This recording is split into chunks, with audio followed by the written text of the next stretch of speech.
और ब्रेक के बाद आप सभी का स्वागत है। गोवर्धन कस्बा के केरा मोहल्ला में सीवर पंपिंग सेट चलाने को बना कमरे का हालत काफी जर्जर पड़ा हुआ है। आपको बता दें कि कई दिनों से कमरा जो है वो बंद पड़ा है। साथ ही लोगों में घटना की आशंका बनी रहती। लोगों ने इस कमरे को हटाने की भी मांग की। बताते चले कि गोवर्धन के खेरा मोहल्ला का गंदे पानी को रोकने के लिए मोहल्ला में ब्रह्मकुंड पर जल निगम द्वारा सीवर पंपिंग सेट लगाया गया है। इसके संचालन को एक कमरा बनवाकर नगर पंचायत के सुपुर्द कर दिया गया। कई सालों से सीवर पंपिंग सेट बंद पड़ा हुआ है। वह कमरा खंडहर में तब्दील हो चुका है, जिससे स्थानीय लोगों को घटना की आशंका बनी हुई है। वह स्थानीय के अलावा श्रद्धालुओं का आवागमन भी बना रहता है। स्थानीय लोगों ने उसे गिराने की भी मांग की। नगर पंचायत सदस्य पवन कौशिक भी बैठक के दौरान इस समस्या को उठा चुके हैं। उन्होंने इसकी लिखित शिकायत अधिशासी अधिकारियों को दी है। अगर बात करें सीवर प्लेटफॉर्म को लेकर जर्जर अवस्था में पड़ा हुआ है, क्या कहोगे उसको लेकर? आपने शिकायत लिखी है, बताया जा रहा है। मैं अपने वार्ड 12 से सभासद रहा हूँ, तो ये सीवर का जो पंप प्लांट जो था वो काफ़ी जर्जर एक कमरा है, वो काफ़ी जर्जर स्थिति में है। नगर पंचायत गोवर्धन को मेरे द्वारा लिखित रूप से और मौखिक रूप से कई बार अवगत कराया गया। उसमें मेरे पास की रिसीविंग भी है, लेकिन अभी तक उसकी स्थिति में कोई सुधार नहीं है, वो उसी जर्जर स्थिति में है।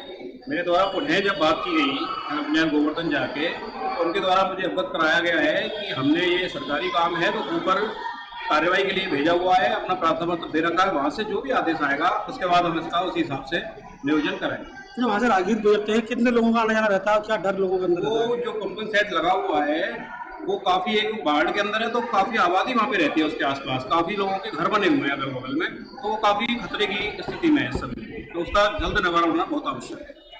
अगर बात करें सीवर प्लेटफॉर्म, वही खबर मथुरा से, जो श्री कृष्ण जन्मभूमि और शाही ईदगाह मस्जिद के जमीनी विवाद पर एडीजी कोर्ट ने अपना फैसला सुनाया है। आपको बता दें कि आज एडीजी 6 कोर्ट में शाही ईदगाह के पक्षकार तनवीर अहमद के पक्ष में अपना फैसला सुनाया गया है। इसके साथ ही आपको बताते चले कि एडीजी ने आदेश दिए हैं जिस पर अब लोअर कोर्ट में सुनवाई की जाएगी। वह जन्मभूमि में सर्वे की मांग को एडीजी से ने खारिज कर दिया है। देखिए, एडीजी 6 महोदय के यहाँ श्री कृष्ण जन्मभूमि के मामले में हमने रिवीजन दाखिल किया था और माननीय न्यायालय के समक्ष हमने सभी व्यक्तियों को रखा और हमारा मानना है कि वहाँ पर कोर्ट कमीशन जाना चाहिए था। इसी को लेकर के माननीय न्यायालय के समक्ष हमने आर्गूमेंट किए थे और जो संभव डॉक्यूमेंट थे वो सब रखे थे। माननीय न्यायालय के द्वारा आज इसमें आदेश पारित कर दिया गया है और हमारे रिवीजन को माननीय न्यायालय के द्वारा निरस्त कर दिया गया है और पत्रावली लोअर कोर्ट को प्रेषित कर दी गई है। अभी आदेश को मिलानी है कॉपी, आदेश की कॉपी मिल करके देख करके उसमें अग्रिम विकल्प क्या बचा है, हाईकोर्ट जाते हैं या क्या है, ये आगे आपको बता दिया जाएगा। आज माननीय एडीजे 6 जी के द्वारा एक फैसला दिया गया और वादी पक्ष का रिवीजन खारिज कर दिया गया। बहुत ही सराहनीय फैसला है, ऐतिहासिक फैसला है, क्योंकि हमारे द्वारा सिविल सीनियर डिवीजन में ये मांग की गई थी कि पहले 711 CPC के तहत इस पर बहस होनी चाहिए और वादी पक्ष लगातार इनको 2.5 साल से टालते चले आ रहे हैं और उनके ऊपर 250 रुपये हर्जाना भी हुआ था, जुर्माना भी हुआ था। और जब माननीय न्यायालय द्वारा ये तय कर दिया गया कि पहले 25 जुलाई 2022 से इस केस की डे टू डे हियरिंग होगी, सुनवाई होगी और कोई पक्ष इसमें अनावश्यक रूप से स्थगन प्रार्थना नहीं देगा। 25 जुलाई को ही वादी पक्ष ने इसमें प्रार्थना दिए और मई 2022 में वादी पक्ष के द्वारा लगभग कम से कम 10 प्रार्थना दिए गए और उनके द्वारा सर्वे की मांग की गई कि साहब, और झूठे आरोप लगाकर, अनलगा रूप आरोप लगाकर ये प्रार्थना देते हैं कि साहब तोड़फोड़ हो रही है, बस चिन्ह मिटाए जा रहे हैं, जबकि सच्चाई में ऐसा कुछ है नहीं। तमाम लंबे रूप से इसमें बहस सुनने के पश्चात और हमारी रूलिंगों को देखने के पश्चात आज ये बहुत ही अच्छा फैसला दिया है और उन्होंने उस रिवीजन को खारिज कर दिया है और अभी सुनवाई के लिए पुनः उन्होंने सिविल सीनियर डिवीजन पथरा में भेज दिया है और उस पर 711 CPC पर ही जैसा हम लोग मांग कर रहे थे उस पर ही इसमें बहस होगी। तो ये बहुत ही अच्छा और विधि सम्मत फैसला है, एक ऐतिहासिक फैसला है। देखिए, एडीजी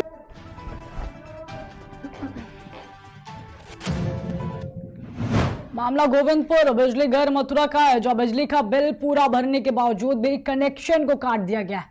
आपको बता दें कि पीड़ित ने सभी जगह शिकायत की है, लेकिन कोई न्याय नहीं मिला, जो पीड़ित दर दर की ठोकरें खाने को मजबूर है। बताते चले कि पीड़ित भगवान दास, जिन्होंने बिजली बिल प्रावधान कर दिया है। पीड़िता का कहना है कि लाइनमैन और जेई हर महीने चौथ वसूली करते हैं, जिसकी शिकायत मथुरा एसएसपी डीएम मुख्यमंत्री पोर्टल ऊर्जा मंत्री के लिए भी की गई, लेकिन अभी तक कोई सुनवाई नहीं हुई है। वही पीड़ित का कहना है कि योगी सरकार में या भ्रष्ट लोग आए दिन चौथ वसूली करते रहते, सभी जगह शिकायत की है लेकिन कोई सुनवाई नहीं हुई है। वही बिजली बिल का भुगतान पेमेंट की रसीद होते हुए भी कनेक्शन जोड़ने को तैयार नहीं। बिजली घर कर्मचारियों का कहना है कि बिल बकाया न भरने के लिए कनेक्शन को काटा गया है, जबकि पीड़ित के पास बिल रसीद मौजूद है, एक पैसा भी बकाया नहीं है, लेकिन फिर भी पीड़ित का कनेक्शन काट दिया गया है। देखना होगा कि सरकार इनके खिलाफ आखिर क्या कार्रवाई करती है। सर समस्या ये है कि पिछले 1.5 महीने से मैं परेशान हूँ। विभाग के चक्कर लगा लगा के मुझे ये जानकारी नहीं मिल पा रही है कि मेरे फैक्ट्री के 3 ऑफिस क्यों काटे गए हैं। आप मेरा बिल 1 रुपए का ड्यू नहीं है विभाग का मेरे ऊपर, किसी भी महीने में मेरा ड्यू नहीं है। मेरा बिल मामला केवल इतना सा है कि कोविड के दौरान मेरे ऊपर 1,30,000 रुपए का बिल ड्यू हो गया था। श्री भगवान दास जी मेरे पिताजी के नाम से ये कनेक्शन है जिसकी देखरेख मैं करता हूँ। 1,30,000 रुपए बकाया हो गया था। तो क्षेत्र के जो लाइनमैन है, डब्बू लाइनमैन और जेई जो है, गोविंदपुर बिजली घर का मामला है ये, और जो जेई है केपी सिंह जी, ये यहाँ पे कलेक्शन के लिए आते थे और लोगों से भी करते थे, हमसे भी करते थे। हमें ये सब मामला मालूम नहीं था कि कैसे होता है, क्या होता है। तो हमने देखा कि 1,30,000 रुपये हम एक साथ नहीं भर पाएंगे, क्योंकि कोविड के दौरान सब व्यापार से हम परेशान हो गए थे और बहुत से व्यापारी हम जैसे और भी हैं जो परेशान हुए हैं और आज तक परेशान है। उसके बाद क्या हुआ कि जैसे ही हमने ये सुना कि 1,30,000 का हमारा ड्यू है, तो डब्बू लाइन में आए कि साहब आज तक हमने आपकी बिजली नहीं काटी है 1,30,000 ड्यू होने पे भी, अब आप एक काम कीजिए कि पुराना बिल भरते जाइए, वो पुराने बिल में कुछ पार्ट पेमेंट जमा करते जाइए और नए बिल में जो नया बिल जो भी आ रहा है वो आप जमा करते जाइए पूरा, पुराने में 10,000 रुपये जमा करते जाइए। ठीक है, 3 महीने तक हम इनको पैसे देते रहे। इन भाई साहब ने जब हमको केवल बिल की रसीद दी, दोनों लोगों ने, हम मांगते थे कि दोनों रसीद दो, ये केवल बिल की रसीद हमको पकड़ाई देते थे। हमने जब इनसे मांगा कि भाई हम जो 10% दे रहे हैं आपको एक्स्ट्रा, उसकी तो रसीद दो, आप उसकी भी कह रहे थे, तो उन्होंने हमको इसकी रसीद नहीं दी 3 महीने। आपने ऊपर कहीं शिकायत की? हमने हर जगह शिकायत करी है, कहीं कोई कोना नहीं छोड़ा है कि जहां हमने हाथ नहीं जोड़े हैं भाई साहब। हम 22 तारीख से बिजली कटवा के बैठे हैं अपनी, जबकि हमारा कोई भी बकाया नहीं है। पिछले महीने भी इन्होंने हमारा चालू कनेक्शन में बीच में गुंडाई करके पड़ोसी के छत पे चढ़ के हमारी 3 फेज की केबल चालू लाइन में काटी है, जिससे हमारी पूरी 90 मीटर केबल बस्ट हो गई है। सर समस्या ये है कि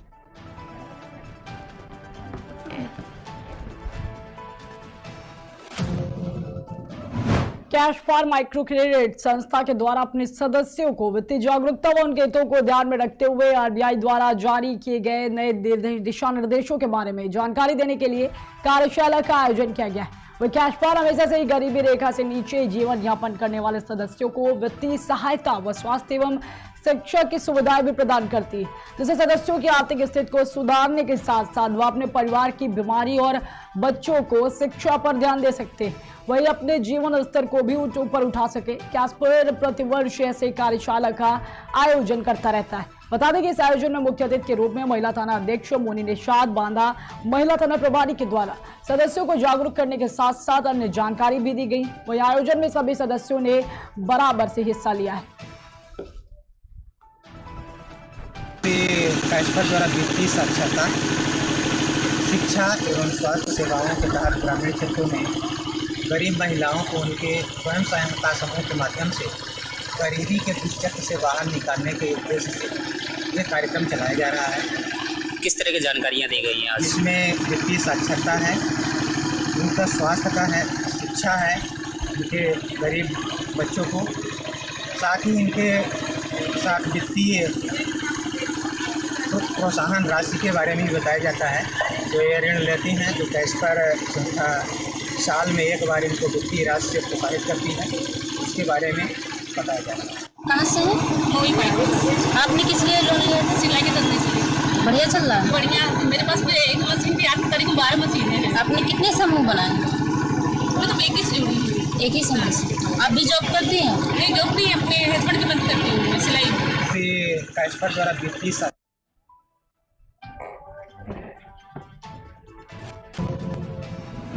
उप जिलाधिकारी माधोगढ़ अंगद यादव व क्षेत्राधिकारी माधोगढ़ रविंद्र कुमार गौतम व प्रभारी निरीक्षक थानाध्यक्ष रंजन की संयुक्त टीम द्वारा अभियुक्तों द्वारा अवैध गतिविधियों से अर्जित की गई संपत्ति कीमत करीब 3 करोड़ 50 लाख जब्तीकरण की कार्रवाई की गई।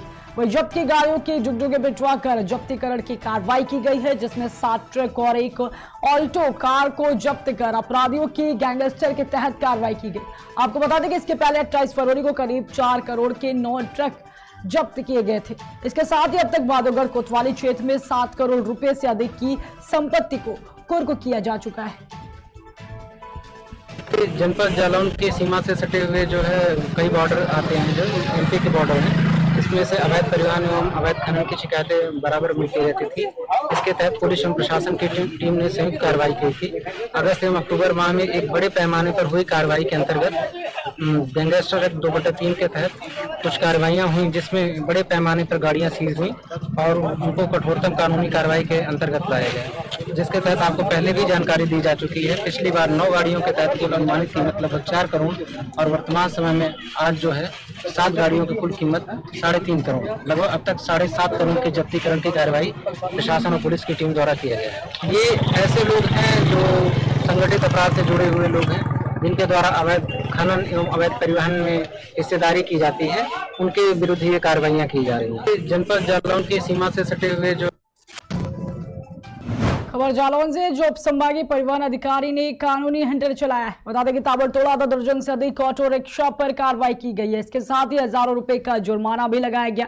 आपको बता दें कि उप संभागीय परिवहन अधिकारी की कार्रवाई के विरोध में आधा सैकड़ा से अधिक ऑटो रिक्शा चालकों ने विरोध प्रदर्शन किया है। साथ ही कार्रवाई का कवरेज कर रहे मीडिया कर्मियों के साथ भी अभद्रता की गई। कुछ मीडिया कर्मियों के मोबाइल फोन भी छीन लिए गए हैं, वहीं नारेबाजी भी की गई है। साथ ही विरोध प्रदर्शन जो है वो लगातार जारी। वही जालौन जिले के जालौन कोतवाली क्षेत्र का पूरा मामला बताया जा रहा है। 300 रुपए का चालान कटा है, ठीक है। और बस वाले ने, जो बस का मालिक था राजू, उसने खुद मेरी गाड़ी का बोला कि मतलब कि इस गाड़ी का स्पेशल में चालान होना चाहिए, ये गाड़ी स्पेशल में जाएगी, ठीक है। उन्होंने मेरी गाड़ी के चेचिस नंबर से फोटो खींची, उससे चालान काटा 15,300 रुपए का, ठीक है। नाम बताओ। मेरा नाम है पंकज कुमार जी। मेरा अपने आ रहा था, ऐसे करके गाड़ी रोक के मेरी गाड़ी में कोई सवारी नहीं थी, 2 सवारी थी, इसके अलावा कोई नहीं था। जालौन उरई का परमिट है, वहाँ चलाओ और बाकी नहीं चलाओ तो खड़ी कर दो या कुछ भी करो, आग लगाओ, चाहे जैसे करो, हमें कोई मतलब नहीं, तुम्हारा गाड़ी सीज होगी, ठीक है। और हमने अपने उधर जाके खड़ी कर दी। उन्होंने थाने में मेरी गाड़ी का परमिट चालान 10,000 रुपए का चालान है सर। मेरी गाड़ी का परमिट चालान का ना कोई परमिट पूछा गया ना कुछ पूछा गया, सीधा चालान काट दिया गया। मैंने कहा परमिट मेरे पास है। गुंडागर्दी कर रहे हैं और बस वाले साफ साफ गाली दे रहे हैं, धमकी दे रहे हैं कि एक भी ऑटो नहीं चलने दे हमको, आगे लगा रहे हमारे ऑटो में, और धमकी और दे रहे हैं। आरटीओ पुलिस प्रशासन के साथ ये बस वाले कैसे मिलके चल रहे हैं, उन्होंने क्या लिया दिया है। हमने जब गाड़ी हमारी जब पास हुई थी, आरटीओ ने जब पास किया था, जब परमिट किया था, तो परमिट में उनको बोलना चाहिए था भाई 16 किलोमीटर का तुम्हारा परमिट है, तुम 16 किलोमीटर के हिसाब से हम अपनी गाड़ी चलाएंगे। अब यहाँ से हम किसी और को गाड़ी सवारी देंगे, वहां से कोई और को गाड़ी सवारी देगा। ये है कि जो लीगल वो रहेगा, वो लीगल तरीके से गाड़ी चलेगी। 15,000, 20,000, 25,000 इतनी ऑटो वालों की कोई कमाई थोड़ी है कि 15, 20,000, 25,000 रुपए का।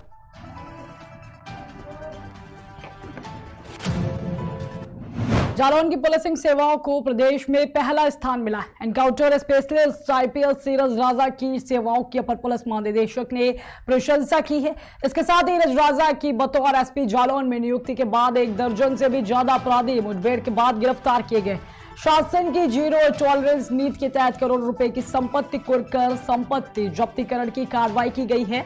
वहीं पूरे प्रदेश के 29 पुलिसकर्मियों को लखनऊ स्थित DGP ऑफिस में 9वें तल पर चिंतन सभागार में सम्मानित किया जाएगा। उत्तर प्रदेश में बेहतर पुलिसिंग व्यवस्था को लेकर कल देर रात जो लिस्ट जारी हुई है, उसमें जालौन जिले का मान बढ़ाया गया। डॉक्टर इराज राजा, पुलिस अधीक्षक जालौन डॉक्टर इराज राजा ने बेहतर पुलिसिंग व्यवस्था के लिए उत्तर प्रदेश में पहला स्थान दिलवाया है जनपद जालौन की पुलिस को। वजह है एनकाउंटर। जब से गाजियाबाद से यहाँ है, गाजियाबाद के ऑपरेशन क्लीन की तरह जनपद जालौन में ऑपरेशन पाताल जिस तरीके से चलाया जा रहा है, उसको लेकर वो काफी चर्चा में है। 1 दर्जन से अधिक एनकाउंटर वो कर चुके हैं। उत्तर प्रदेश सरकार के दिशा निर्देशों में जब जनपद जालौन से इनामी बदमाशों की लिस्ट जारी हुई थी, वो 2 दर्जन से अधिक थी। और अब हालात ये 1-1.5 महीने से ज़्यादा समय नहीं गुजरा है और हालात ये हैं कि 1 दर्जन से ऊपर ये तो बदमाश मुठभेड़ में गिरफ्तार हुए हैं, उनके पैरों में गोली लगी है, मुठभेड़ हुई है, या फिर उनके डर से उन्होंने न्यायालय में समर्पण कर दिया है। डीजीपी कार्यालय से जारी जो लिस्ट है 29 पुलिसकर्मियों की लिस्ट है, इसमें डॉक्टर इराज राजा सबसे पहले स्थान पर है। अब उनको उत्तर प्रदेश जो डीजी कार्यालय है नौवीं तल पर उनको अब जल्द ही सम्मानित किया जाएगा। निश्चित तौर पर जनपद जालौन की पुलिसिंग व्यवस्था के लिए ये गौरवमयी बात। उत्तर प्रदेश में बेहतर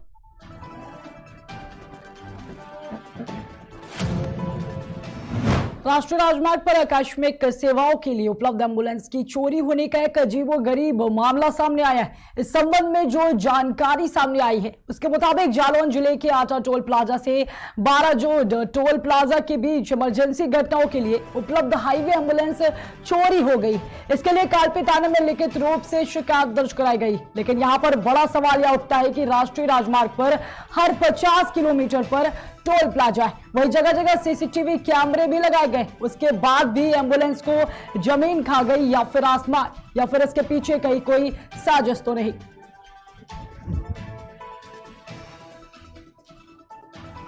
चोरियां तो आपने बहुत सारी सुनी होंगी, किसी दुकान में चोरी, किसी के मकान में चोरी, कहीं और चोरी, कहीं किसी का बैग चोरी, कोई सामान चोरी। लेकिन यदि आपसे कहा जाए कि हाईवे की एम्बुलेंस चोरी होगी, आप चौंक जाएंगे। ये बिल्कुल सच है। मामला जनपद जालौन के जालौन जिले के कालपी तहसील क्षेत्र से सामने आया, जहां पर देर रात कल एक हाईवे NHAI की एक एम्बुलेंस चोरी हुई। इसकी सूचना बाकायदा जो है एम्बुलेंस कर्मियों ने कालपी थाने में दर्ज कराई। इस संबंध में जो जानकारी हमारे पास है उसके मुताबिक NHAI की एम्बुलेंस सेवा अक्सर जो है आटा टोल प्लाजा से लेके और 12 टोल प्लाजा तक इनका पॉइंट है, यानी हाईवे पर कभी भी किसी भी दुर्घटना के दौरान समय जीवनदायिनी एम्बुलेंस सेवा से अस्पताल तक पहुंचाने की जिम्मेदारी है। लेकिन देर शाम उन्होंने कालपी कोतवाली में तहरीर देकर कहा है कि उनकी NHAI की एम्बुलेंस चोरी हो। चौंकना स्वाभाविक था, लेकिन चूंकि उसकी तहरीर थी उन्होंने अपने अधिकारियों को भी बताया था और कालपी तहसील कोतवाली में तहरीर दी। फिलहाल पुलिस ने मुकदमा दर्ज कर लिया है और एम्बुलेंस की बरामदगी में जुट गई। लेकिन बड़ा सवाल यहाँ खड़ा नहीं होता है कि NHAI एक ऐसी शक्ति सुरक्षित है, इतनी बड़ी एम्बुलेंस है, बड़ी होती है, और तो सबसे बड़ी बात है हर 50 किलोमीटर की बात वहाँ टोल वेरिकल से जगह जगह CCTV कैमरे लगे, इतनी सब सुरक्षित होने के बावजूद आखिर NHAI की एम्बुलेंस गई तो गई कहाँ। परसों देर शाम एक पत्र सामने आया था जब एक टोल कर्मी की संदिग्ध अवस्था में मौत हो गई थी। पता ये गया था उसका एक्सीडेंट हुआ, उसकी पर्चनों को जब काफी देर बाद हिस्सा होकर NHAI की आटा टोल प्लाजा पर जाम लगा दिया।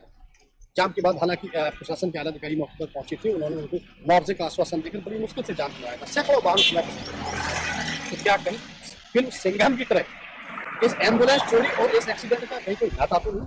सवाल बड़े हैं, जवाब बने अभी बाकी। तो सभी खबर मंडला से जाके जनपद पंचायत नानपुर क्षेत्र में नानपुर पिंजराई मार्ग जो कि नानपुर से शुरू होकर मुख्य ग्रामों से होते हुए पिंजराई तक जाता है, जिसका निर्माण कार्य विगत 5 महीने से धीमी गति से चल रहा है। लगातार शिकायत के बाद भी शासन प्रशासन खामोश बैठा हुआ है। आपको बता दें कि निर्माण कार्य अधिकारियों के बताए अनुसार राजनो कंस्ट्रक्शन जबलपुर द्वारा अति धीमी गति से किया जा रहा है, जिसके चलते रास्तों पर गिट्टी के ढेर बने हुए। इसमें विगत दिवस एक्सीडेंट की भी घटना देखने को मिली, परंतु PMGSY के अधिकारियों, असिस्टेंट मैनेजर के मोर एवं वेज इंजीनियर दुबे द्वारा संचालित निर्माण कार्य को जल्द से जल्द पूरा करने का आश्वासन देते नजर आए एवं चतरवाड़ा में निर्मित पुल का कार्य नवंबर तक पूरा करने की बात कही है। तो सर ये कितने महीने से काम चल रहा है? मैं तो खुद यहाँ पे अभी 4 महीने से ही आया हूँ। उसके पहले आप अभी 4 महीने से, लेकिन आपको जानकारी तो होगी सर कि ये कितने महीने से काम चल रहा है? काम तो पहले से चल रहा है ना, ये जब पिछले साल जैसे कि मुझे जानकारी है विगत 5 मंथ से काम चल रहा है। अब मैं सर से ये जानना चाहता हूँ कि और कितना समय लग सकता है हमें ये ब्रिज को पूरे करने में और हमारी पिंजराई तक निर्माण रोड। ब्रिज को निर्माण के लिए तो अपने पास में 2 साल का समय मिला है, ठीक है ना, नवंबर से 2 साल का है ना। तो मतलब अभी क्या चल रहा था, नवंबर, पिछला नवंबर क्या 22, ठीक है, तो 22 कहने 24 नवंबर तक के इसमें टाइम है।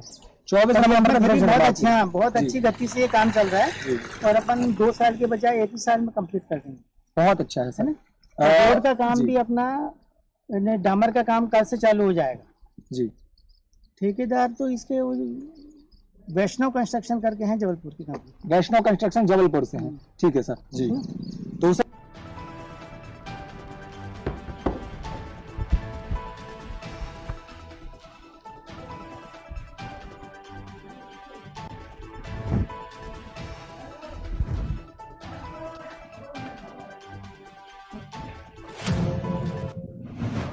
आश्विन और चैत्र मास की नवरात्रियों के साथ ही वर्ष में 2 गुप्त नवरात्रि पर्वों के समय साधक शक्ति की आराधना करते हैं। वहीं कुआर और चैत्र नवरात्रि पर्वों के समय पूरे देश में श्रद्धा भक्ति का अनूठा संगम देखने को मिलता है। खासकर महिलाओं द्वारा विशेष रूप से मां दुर्गा की पूजा अर्चना की जाती है। कुछ ऐसा ही नजारा रविवार को भी मझगवा के तालाब तीर स्थित प्राचीन मां दुर्गा मंदिर में उस समय देखने को मिला जब देवी के दर्शनों को आई एक आदिवासी महिला द्वारा मां दुर्गा के चरणों में अपनी जीभ को काट कर चढ़ा दिया था। इस घटना को सुनने के बाद से जहां मंदिर परिसर में श्रद्धालुओं का जमघट लगा हुआ था, तो वही महिला के परिजनों द्वारा मंदिर परिसर में महिला की जीभ वापसी की प्रार्थना करते हुए भजन कीर्तन प्रारंभ किया गया था। आपको बता दें कि पूरी घटना के करीब 4 घंटे बीतने के बाद बेसुध पड़ी महिला जयकारे लगाते हुए खड़ी हो गई और देवी भाव में खेलते हुए दिखी। इसके साथ ही घटना की जानकारी मिलते ही स्थानीय प्रशासन की तरफ से एसडीएम पीएस त्रिपाठी, तहसीलदार नितिन जोड़, एसडीओपी चित्रकूट आशीष जैन, मझगवा थाना बल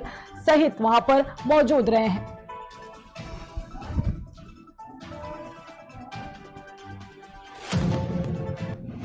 राहुल गांधी को 2 साल की सजा दिए जाने पर कांग्रेस पार्टी आज प्रदेश अध्यक्ष करण मेहरा के निर्देश पर उत्तराखंड में जगह जगह सत्याग्रह आंदोलन कर रही। आपको बता दें कि इस प्रकरण से पूरे देश में कांग्रेस पार्टी ने विरोध प्रदर्शन करके केंद्र की बीजेपी सरकार के खिलाफ मोर्चा खोल दिया। वहीं उत्तराखंड में भी पार्टी कार्यकर्ताओं के साथ व विपक्ष की अन्य पार्टियों के साथ मिलकर प्रदर्शन कर रही। इसी के तहत आज रामनगर रोड स्थित सरकारी अस्पताल के पास पार्क में सभी ने एकत्रित होकर प्रधानमंत्री नरेंद्र मोदी के खिलाफ सत्याग्रह आंदोलन कर रहे हैं। बताते चले कि बीजेपी की सरकार को जनता के लिए व देश के लिए खतरा बताया। यह प्रदर्शन शाम 5 बजे तक जारी रहेगा। इस दौरान अनेकों कार्यकर्ता व पार्टी के भी वहां पर कार्यकर्ता मौजूद रहे।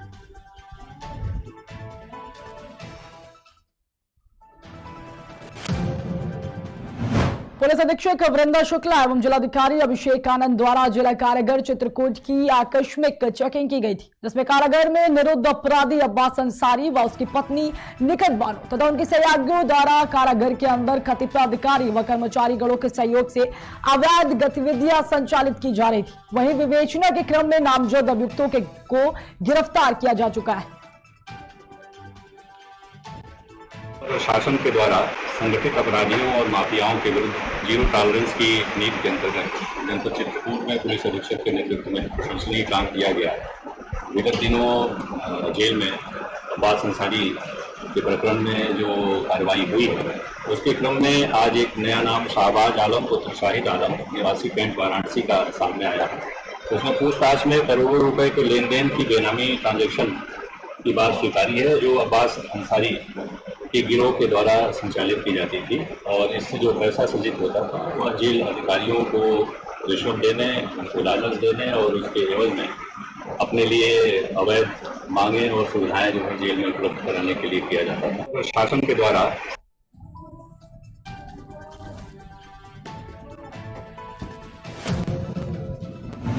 मध्य प्रदेश चित्रकूट के सतना अंतर्गत मझगवा थाना क्षेत्र के ग्राम कैलाशपुर के समीप कोलदरी मोड़ के पास एक सड़क हादसा हो गया। आपको बता दें कि मोटरसाइकिल अनियंत्रित होकर सड़क के नीचे उतर गई, जिससे एक बड़ा हादसा हो गया है। वहीं घायलों को एम्बुलेंस की मदद से मझगवा सामुदायिक स्वास्थ्य केंद्र में ले जाया गया है, जहां पर जिला अस्पताल के लिए उन्हें रेफर किया गया है।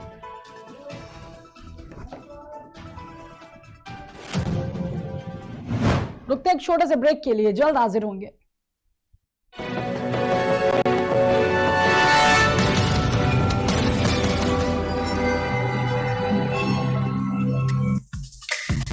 Feel the power of angel.